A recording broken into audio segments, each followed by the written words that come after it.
ሰላም እንዴት ናችሁ? ቲጂ ነኝ። እንኳን ወደ ዩቲዩብ ቻናል በደህና መጣችሁ። ለዚህ ቻናል አዲስ የሆናችሁ ሰብስክራይብ አድርጋችሁ የደወል ምልክቱን ብትጫኑ በየጊዜው የምለቀው ቪዲዮ ይደርሳችኋል። ሰብስክራይብ አድርጉ። ዛሬ ሶሻል ሚዲያ ላይ ሲዘዋወር በነበረው ቪዲዮ ላይ ሪያክሽን ልሰራ ነው የመጣሁት። ልብ በሉ። አሁንም ተጽዕኖ አድርጋ በእኔ እያሳበበ ነው። ልብ በሉ።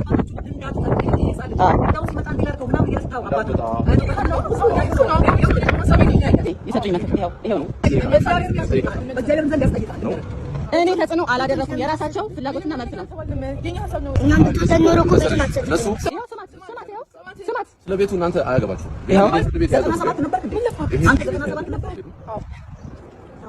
ብሬክአፕ ሲያጋጥማችሁ ምንድን ነው የምታረጉት? እስቲ ኮሜንት ላይ አሳውቁን። ሌሎች ሰዎች ይማሩበታል። ወይም ደግሞ ትዳራችሁ በፍቺ የተጠናቀቀ ሰዎች እና ጤናማ ግንኙነት ያላችሁ ሰዎች እንዴት ነው አሁን ግንኙነታችሁን እያስቀጠላችሁ ያላችሁት? ይህንንም ብትጽፉልን ሌሎች ሰዎች ይማሩበታል ብዬ አስባለሁ። ይህን ፐርስፔክቲቭ ሼር ላድርጋችሁ። በመጀመሪያ ደረጃ ግን እንደ ጄኔሬሽን እንደ ትውልድ በጣም ሂሊንግ የሚያስፈልገው ትውልድ ቢኖር የኛ ትውልድ ነው። በጣም ቴራፒ የሚያስፈልገው ትውልድ የኛ ትውልድ ነው። በብዙ ሰቀቀን አልፈን ቤተሰቦቻችን ሲሰጡን የነበረውን አላስፈላጊ ኢሞሽን ሬስፖንሲቢሊቲ ይዘን ትዳር ውስጥ ከገባን በኋላ እኛም ቆይተን ባለማስተዋላችን ምክንያት ለልጆቻችን ኢሞሽናል ሬስፖንሲቢሊቲ እየሰጠን ነው እየኖረን ያለ ነው እና እንደዚህም እየኖርን በጣም ፖርትሬት የምናረጋት ፐርፌክት ሜሬጅ የምትመስል ነገር አለች እና ሌሎች አፕሩቭ እንዲያደርጉልን፣ ሌሎች እውቅና እንዲሰጡልን፣ ሌሎች ሺ ሃዝ ፐርፌክት ሜሬጅ የሚል አይነት ኢምፕሬሽን ለመፍጠር ትዳሩ ላይ ከመስራት ይልቅ በጣም እሱ ላይ እንተጋለን እና ለዚህ ነው አንዳንዶቻችን የአንዳንዱ ነገራችንን ሶሻል ሚዲያ ላይ የምንለቀው። ሰው አሱም እንዲያደርግልን ስለምንፈልገው ነገር ሞር ኮንሰርንድ ነን እኛ የምንኖረው ህይወት ይልቅ። አሁን አንዳንድ ፐርፌክት የሚመስሉ ካፕሎች ሲለያዩ እንዲኮናቸው ምናምን እንላለን። ለምን ፐርፌክሽንን ነበር አሱም እንድናደርግ የተፈለገው እና ለእኛ አሰምሽናቸውን ትተውልን ሄደዋል። እነሱ ግን ወርንት ፐርፌክት። እንዲህ የምላችሁ ለምንድን ነው? ትዳር ፐርፌክት ሆኖ አያውቅም፣ ግን ይታመማል፣ ኢሹ ያጋጥመዋል። ኢሹ ሲያጋጥመው ግን ያንን ኢሹ ለመስራት የተሻለ ለማድረግ ግንኙነቱን እንጥራለን ወይ? የኔ ጥያቄ ነው። አብዛኞቻችን በጣም ብሌም ጌም እንወዳለን። እሷ እንዲህ ብታረግ ኖሮ እሱ እንዲህ ቢያደርግ ኖሮ እያለን ሁል ጊዜ ብሌም እየተደራረግን እንቀጥላለን እንጂ እውነት የታመመበትን ሁኔታ ቼክ ለማድረግ ግንኙነቱን እንኳን ለማደስ ጥረት አናደርግም። ሁል ጊዜ ከሌላ ሰው ኢፈርት እንፈልጋለን። ይሄ ደግሞ በጣም ከባድ ሁኔታ ውስጥ ወርስ ሲናሪዮ ውስጥ እንድንገባ ያደርገናል እና በዚህ ቪዲዮ ብዙ ሰው የተሰማውን ነገር ሶሻል ሚዲያ ላይ አይታችኋል፣ ኮሜንት ላይ አይተናል ብዬ አስባለሁ። ሂሊንግ በጣም ነሰሲቲ ነው። በቃ አንድናየብሊ ነሰሲቲ ነው። በቃ ሂሊንግ በጣም ነው የሚያስፈልገን። ከዛ ባለፈ ግን እንደ ሰው ግንኙነት ሲቋረጥ እና መለያየት ሲመጣ በጣም የምንሰራቸው ብዙ ስህተቶች አሉ እና ግንኙነት ሲቋረጥ ትዳር በፍቺ ሊጠናቀቅ ሲል የሚሰማን ከባድ ስሜት አለ። ቢትሬያል አለ፣ መካድ ስሜት አለ፣ መራርነት አለ፣ የመጎዳት ስሜት አለ፣ የመተው ስሜት አለ። በጣም ከባድ ስሜቶችን እናስተናግዳለን። ስሜቱን ማስተናገዳችን ሰው ያደርገናል፣ ጤናማ ነው። ነገር ግን በዛ ስሜታዊ ሲዝን ላይ የምንወስናቸው ውሳኔዎች ደግሞ ከኛ አልፈው ከኛ ስር ያሉትን ሰዎች እስከ መጨረሻ ህይወታቸውን የሚቀይር ሊሆን ይችላል። በይበልጥ ተጎዳው የሚል ሰው ቪክቲም ነኝ ብሎ የሚያስብ ሰው በዚህ ሲናሪዮ ላይ ሁሌም ቢሆን ቲፎዞን ይሰበስባል። ሁሌም ቢሆን አንደርስታንድ የሚያደርገው የሚሰማው አይዞ የሚለውን ሰው ይፈልጋል እና በዚህ ሁኔታ ላይ የሚቀጥል ሰው ራሱን ካላከመ በስተቀር ህመሙ ከራሱ አልፎ ሌሎች ሰዎች ኮራፕት የሚያደርግ ነው የሚሆነው። ስለዚህ ነው አንዳንዴ እላቸዋለሁ እኔ አንዳንድ ሪሌሽንሽፕ ሲቋረጥ፣ ሜሬጅ ሲፈርስ ሶሻል ሚዲያ ላይ መውጣቱን ብዙ ከማይደግፉ ሰዎች መካከል ነኝ።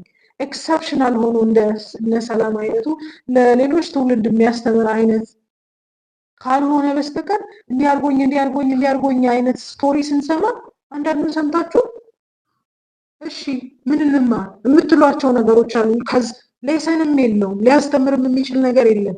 ወይ ኦኬ ሰፖርት እንድንደራረገው በዚህ ሁኔታ አልፍ ያለው እናንተ ታልፋላችሁ አንድ ነገር ነው። ግን አንዳንድ ስቶሪ ስትሰሙ ያው ተናገርኩልህ አይነት ስሜት ካልሆነ ብዙ ስሜት አይሰጥም አንዳንድ ስቶሪዎች እና የትኛውንም አይነት ህመም ውስጥ ስንገባ ስሜትን የምናስተናግድበት የተለያየ ሲናሪዮ ሊኖር ይችላል። ግን ስሜትን ማስተናገድ ኢሞሽናል ስሜቶቻችንን መቆጣጠር እና እንደሚገባ ማድረግ ከኛ አልፎ ለሌላው ትውልድ በጣም ስለሚጠቅም ማስተዋል አለብን። በሪሌሽንሽፕ መካከል ስትለያዩ ወይም ደግሞ ዲቮርስ ሲመጣና መለያየት ፍቺ ግድ ሲሆን በጣም ብዙዎቻችን የምንሰራቸውን ስህተቶች ልንገራችሁ። በመጀመሪያ ደረጃ ቪክቲም ነኝ የሚል ሰው ወይም ተጎጂ ነኝ የሚል ሰው በጣም የሚሰራው ስህተት ምን እንደሆነ ታውቃላችሁ? ለግንኙነቱ፣ ለትዳሩ፣ ለነበረው ትዳር ውስጥ ለተፈጠሩት ልጆች ኢንታየር ላይፍ ኢቭን ለሰውየው ላይፍ ሪስፖንስብል እንደነበረ ወይም ሪስፖንስብል ነን ብለን እናስባለን። ትዳር በአንድ ሰው እንደማይገነባ ታውቁታላችሁ፣ በአንድ ሰው እንደማይጀመር ታውቁታላችሁ። እና ትዳሩ በመለያየት ሲጠናቀቅ ለልጆቼ ማቀላቸው ነው ብቻ ነው አንተማ ሪስፖንስብል ኃላፊነቱ እኮ አይሰማም ብለን ከማሰብ የተነሳ የልጆቹን ሙሉ ኃላፊነት እንወስዳለን። አይታችኋል አይደለ? እኛም ስናድግ እሱን 5 ሳንቲም አልፈልግም እንዲህ አልፈልግም ብለው ያሳደጉንን ቤተሰቦች እናውቃለን አይደል? ግን ምን ያህል ኢሞሽናል በርደን እንደነበረባቸው፣ ምን ያህል ከባድ ኃላፊነት እንደነበረባቸው፣ ያንን ኃላፊነት እየተወጡ ደግሞ ራሳቸውን መሆን ስላልቻሉ፣ የራሳቸውን ኑሮ መኖር ስላልቻሉ ራሳቸውን ካድ አድርገው ትውት አድርገው ለእኛ ይኖሩና ኤንድ ምን ይሉናል? ለአንቺ ብዬ አንቺ ባትኖሪ ይሉናል። እኛ እንደዚህ አይነት ሬስፖንሲቢሊቲ ውስጥ እንዲገቡ ባናስገድዳቸው የተፈጠረባቸውን ነገር እኛ ምክንያት እንደሆንን እለት እለት እያስታወሱን ይኖራሉ። ከምንሰራው የመጀመሪያ ስህተት ውስጥ ቪክቲም ነኝ ብሎ የሚያስብ እኔ ብቻ ነኝ የማውቀው፣ ለትዳሩ ወገቤ እስኪንቀጠቀጥ ስሰራ የነበረው እኔ ብቻ ነኝ፣ እንደን ደግሞ ለልጆቼም ኃላፊነት የሚሰማኝ እኔ ብቻ ነኝ ብለን የምናስበው ነገር በጣም ስህተት ነው። ኦቨር በርደን እንድንሆን ያደርጋል። ያለ ልክ ኃላፊነት እንድንሸከም ያደርጋል።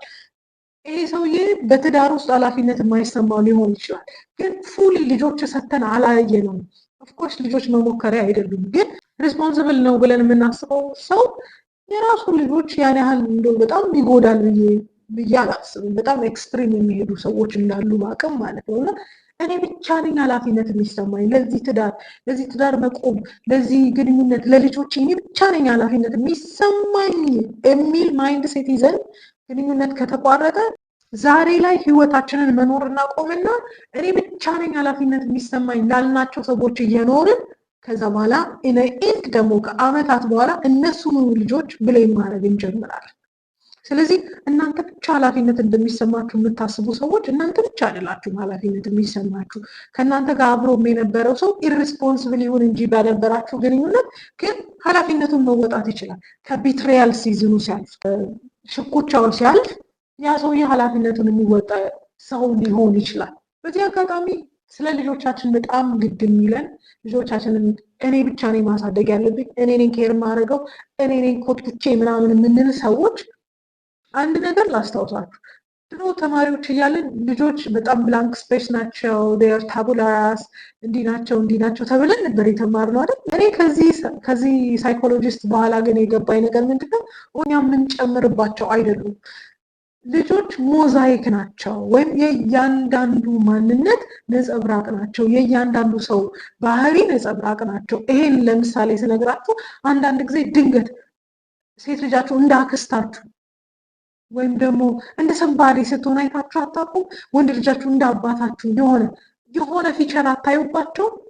እናንተ ያንን ስለዘራችሁባቸው ሳይሆን ጀስት ሞዛይክ። በቃ አንዳንዱ ነገር እኮ ልጆቻችን ላይ አስገብተን አይደለም፣ ድንገት የምናይባቸው ብዙ ባህሪዎች አሉ። ለምን? ልጆች የእኛን ዲኤንኤ ነው ሪፍሌክት የሚያደርጉት፣ የገባባቸውን ዲኤንኤ ነው ሪፍሌክት የሚያደርጉት። እና ይህንን ነገር ብታስተውሉበት ደስ ይለኛል። እኛ እንደ ወላጅ የእረኝነት ኃላፊነት ነው እንጂ ያለብን የኢንጂነርነት ኃላፊነት የለብንም። ወይም ሁሉንም ነገር እንደ መሐንዲስ አንጨምርባቸውም፣ አንገነባቸውም። ያለውን ነገር ፕሮቴክት እያደረግን ነው እንጂ የምናሳድጋቸው። ስለዚህ ማንነት አላቸው፣ ማንነታቸውን ካልቲቬት እያደረግን ነው እንጂ የምንሄደው አዲስ ማንነት አንጨምርባቸው። በዚህ ሀሳብ ላትስማሙ ትችላላችሁ። የዚህ ሰው ቪዲዮ ግቡና እና አንዳንድ ሀሳባቸውን የምትቀይሩበት ሁኔታ ሊሆን ይችላል። ስለዚህ መጽሐፍ ቅዱስ ይላል እኮ ልጅህን በሚሄድበት መንገድ አለው የራሱ መንገድ አለ የሚሄድበት መንገድ። እኛ ያለን ኃላፊነት መምራት ነው። እኛ ያለን ኃላፊነት ጋይድ ማድረግ ነው። እንደ እረኛ ፕሮቴክት ማድረግ ነው እንጂ አዲስ ማንነትን አንጨምር። ስለዚህ እዚህ መልኩ ነው ማሳደግ ያለብን። ማሳደግ ዲስፕሊን ማድረግ በጣም ቆንጆ ነገር ነው። ግን የሆነ ባህሪ ቅርጽ አድርገን እንዲያደርገዋለሁ ማለት ስህተት ነው። አታመጡትማ። እንዲህ አይነት ባህሪ እንዲይዙልን ብለን ስንገፋቸው የማይሆን ማይንድ ሴት ላይ ደርሰው ራሳችን ተጎድተን እነሱም እንዳይጎዱ በጣም ጥንቃቄ ማድረግ አለብን። እና እዚህ መካከል በጣም እንድናስበው የምፈልገው በሁለተኛነት ህመማችንን ለምንድን ነው በራሳችን የማንታመመው? ብሬክአፕ ያጋጥመናል፣ ፍቺ ያጋጥመናል። አንደርስታንደብል ነው። ህመሙ ቀላል አይደለም። የመካድ ስሜቱ የመታው ስሜቱ ነው፣ መራርነቱ ቀላል አይደለም። ግን ለምንድን ነው እንደ ሚስት እንደ ባለ ብቻችን የማንታመመው? ለምንድን ነው ሌላውን አካል ግዴታ ማስገባት አለብን ብለን የምናስበው? በይበልጥም ደግሞ ልጆቻችን ለምንድን ነው ዋይ ዱ ዊ ተርን ደም አጌንስት ያ ፐርሰን? የምንጠላውን ሰው የጠላነውን ሰው ለምንድን ነው ተርን የምናደርግባቸው? ለምንድን ነው ለብቻችንን ህመሙን ፌስ የማናደርገው? አየት ቤተሰቦቻችሁን ለብቻቸውን ፌስ ሳያደርጉ የመጣን ልጆች ምን አይነት ሰዎች እንደሆነን አይታችኋል። አባቶቻችንን የምንጠላ የሆነ ፓርትን የምንጠላ ሆነ እውነቱ ሲገለጥልን ኦኬ ሺ ዋዝ ዘ ፕሮብለም፣ እነሱ አልነበሩም ችግሩ፣ ለካ እንትና ነበር የምንልበት ደረጃ ላይ አልደረስንም። ስለዚህ አንዳንድ ነገሮችን ለብቻችን እናድርግ። ህመማችንን ለብቻችን እንድታመን በቃ ቀላል አይደለም። አይ አንደርስታንድ። ልጆችን ኢንቮልቭ አታድርጉ። ልጆቻችሁን ዊፐናይዝ አታድርጉ። በቃ እናንተ 20 ዓመትም 30 ዓመትም ሞልቷቸዋል፣ አድጋቸዋል ማለት ነው። ማቹር አድጋቸዋል ማለት ነው። አድገናል ብለን አይደል ትዳር ውስጥ የገባነው። ስለዚህ ለምንድን ነው ልጆችን በጣም ትንንሽ የሆኑ የ5 ዓመት የ4 ዓመት የ3 ዓመት ልጆችን ለምንድን ነው የምናስገባው?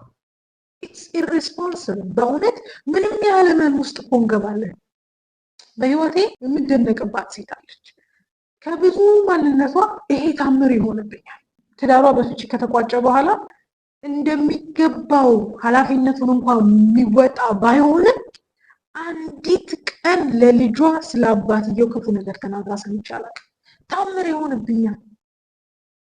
አንድ ቀን ስለሱ ቤት ውስጥ ኔጌቲቭ ነገር ሲወራ ሰምቼ አላውቅም። አንድ ቀን በኮንቨርሴሽናቸው መሀል አባትሽ እኮ እንዲህ ነው ስትል ሰምቼ አላውቅም። በጣም ነው የምደነቀው። ለምንድን ነው እንዲህ የምታደርጊው? ለምንድን ነው አትሊስት አንድ ቀን እንኳን ያህላልሽው? ዋትስ ዘ ፖይንት? ስታድግ ታየዋለች። አሁንም ቢሆን እኮ ታየዋለች። ማን ጋር ችግር እንዳለ፣ ማን ኢሬስፖንስብል እንደሆነ፣ ማን ኃላፊነቱን እየተወጣ እንዳለ እኮ ታየዋለች። ስለዚህ እኔ እሷን አጌንስት ማድረግ ምንም የሚጠቅመኝ ነገር የለም። አዎ ስሜቴን እሱ ያደርግልኛል በሚገባ። ልጄም ከኔ ከሆነች የሚለው ስሜት ደስ ሊለኝ ይችላል በሚገባ። ግን የልጄን ፊውቸር አላበላሽም ትለኛለች። በጣም ነው ታምር የሚሆንብኝ። በእውነት ነው የምላችሁ። ለምንድን ነው እንደዚህ አይነት ማቹሪቲ ላይ መድረስ የሚያቅት? በዚህ በህመም ስሜት ላይ ማናችሁም ተነስታችሁ በቃ ስማርቱ ምናምን አይላችሁም። ኦብቪየስሊ ግን አትሊስት ሌትስ ቢ ሬስፖንስብል። ልጆች ፊት የሚወራውን የማይወራውን እንወቅ። ይጎዱናል፣ ላውቃለሁ። በጣም ከባድ ሁኔታ ውስጥ እንገባለን። እንደዚህ አድርጎ እንዲያርጎ የማይባልን ነገር ልጆች ፊት አናወራ። እኔ ትምህርት ቤት በሰራሁባቸው ሲዝኖች ላይ ልጆችን አይታችሁ ቤታቸው ውስጥ ምን እንደሚካሄድ ማወቅ ትችላላችሁ። እናቴ የለችም፣ እናቴ ልብሷን ይዛ ሄደች፣ አባቴ እንትን ይላሉ። እንን ዩ ከን ሲ የልጆቹ እንዳለ ማንነታቸው ተቀይሯል። ቢካዝ ቤት ውስጥ ስለሚካሄደው ነገር ማለት ነው። እኛ ስለታመምን ሁሉም ሰው መታመም የለበትም።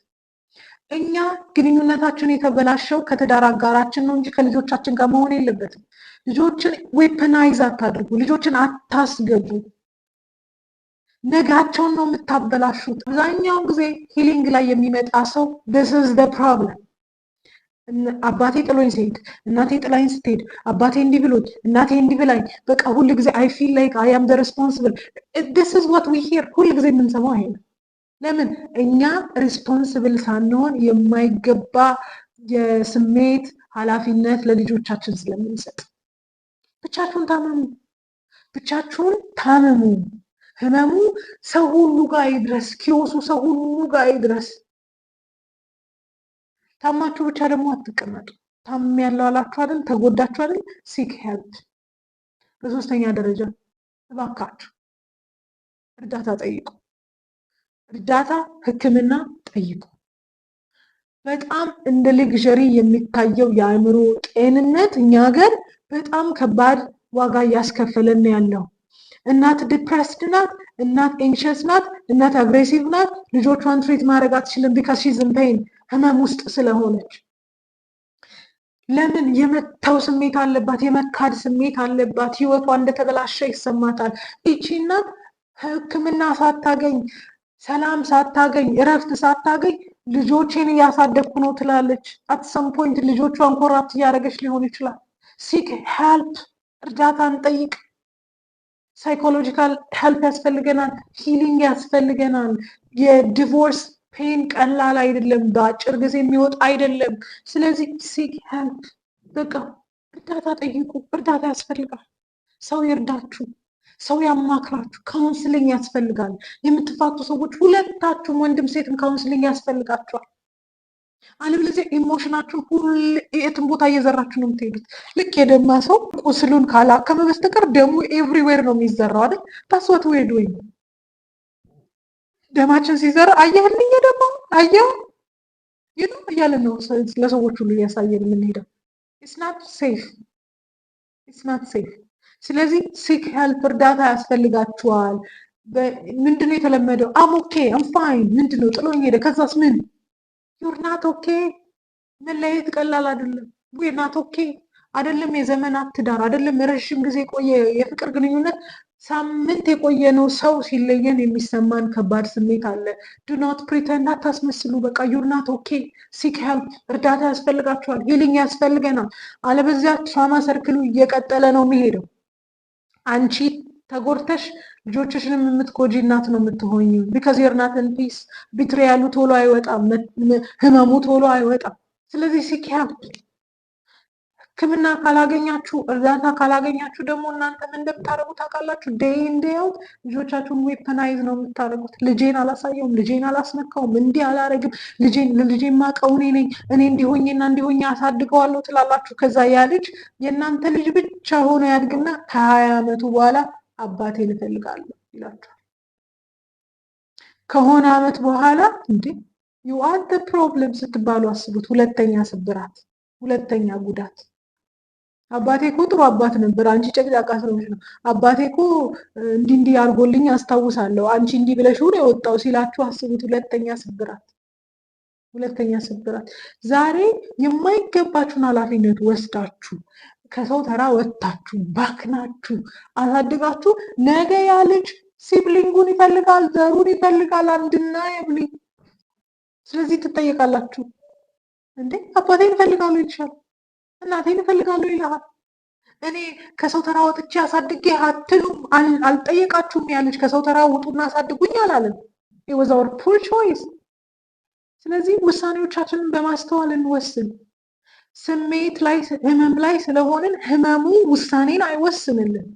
አዎ አሁን እንደ ባለ አእምሮ አስቡ። እንዴ ምን ሆናችሁ ነው አላችሁ? ኢትስ ፔንፉል ሞመንት፣ በጣም ከባድ ሞመንት ነው። ግን ይችን ሞመንት አሻግራችሁ ይሁና ነገ ምንድነው ሀፕን የሚያደርገው የሚለውን ነገር ልጃችሁ ዛሬ 1 ዓመት 2 ዓመት ሊሆን ይችላል። የዛሬ 10 ዓመት ዘመዱን ይፈልጋል። አባቴ ለምንድን ነው የተወኝ፣ እናቴ ለምንድን ነው ጥላኝ ሄደችው ብሎ ይጠይቃል። ስለዚህ ለእናንተ ሌላ ጉዳት ነው። ከሰው ተራ ወጥቼ አሳድጌ እንጀራ ሽጬ አሳድጌ ቤት ጠርጌ አሳድጌ ዳዝንት ሜክ አ ዲፍረንስ። ስለዚህ እንደዛ ሁሉ ሆናችሁ ከምታሳድጉ ዛሬ ህመማችሁን ታከሙና በሰላም ከዛ ሰውዬ ጋር ለማሳደግ ከዛ ሴትዮ ጋር ለማሳደግ ጥረት አድርጉ። አሁን ይሆናል፣ ውሸት ነው። እንደተለያያችሁ ሰላማዊ ትሆናላችሁ፣ ውሸት ነው። ቁስል ቶሎ አይደለም። ግን ጊዜያችሁን ካልኩሌት አድርጋችሁ እድሜያችሁን ሳታባክኑ ጥሩ ውሳኔ ላይ ድረሱ። ስሜታችሁ ውሳኔን አይወስንላችሁ። ያንዳንዱን ነገር በማስተዋል አድርጉ። ሞስቶቦን እናንተ ልጆቻችሁን እንዲህ አድርጋችሁ ጥምቅምር አድርጋችሁ ምናምን የምትሰሯቸው አይደላችሁም። ልጆቻችሁ ኦልሬዲ ፐርሰናሊቲ አላቸው፣ ማንነት አላቸው። እሱን ነው ካልቲቬት የምታደርጉት። እናንተ ሶል ሬስፖንሲብል እንደሆናችሁ አታስቡ። አይደላችሁና ልጃችሁ የእናቱም የአባቱም መሆኑን አትርሱ። በማስተዋል ነገራችሁን አድርጉ። ሞስቶቦን ልጆቻችሁን መሳሪያ አታድርጉ። ቤት ውስጥ የምታወሩትን ነገር በጥንቃቄ አውሩ። እኔ ኮራፕት አላልኳቸውም፣ እኔ እንዲህ አላልኳቸውም፣ እኔ ጠምዝቻቸው አይደለም ማለት አይጠበቅባችሁም። ቤት ውስጥ ስታወሩ የምታወሩትን ይሰማሉ። እናቴ እንዲህ ብላኝ አይሉም፣ ሲወራ ይሰማሉ። ያ ያሉ ልጆች ኦብዘርቭ ያደርጋሉ። እንደምናስበው አይደለም። የ2 ዓመት ልጅ የ3 ዓመት ልጅ ጩኸት ትለያለች፣ ብስጭት ትለያለች፣ መለያየትን ፊት ታደርጋለች። ስለዚህ በማስተዋል ነገራችንን እናድርግ። እጅ ላይ የደረስን ሰዎች ስሜታችን የነገን ውሳኔ አይወስንልም። በቃችሁ። ህመም አለ፣ ጉዳት አለ።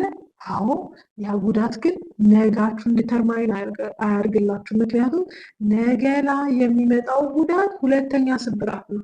ልጃችሁ ብሌም ሲያደርጋችሁ አስቡ። እናንተ ዋጋ ከፍላችሁ አሳደጋችሁ፣ ልጃችሁ ብሌም ሲያደርጋችሁ አስቡ እንዴት ስብራት እንደሆነ። ስለዚህ በማስተዋል ነገራችሁን አድርጉ። ራሳችሁን አክሙ። ዊ ኒድ ሂሊንግ። እውነት ህክምና ያስፈልገናል። ወዳችኋለሁ።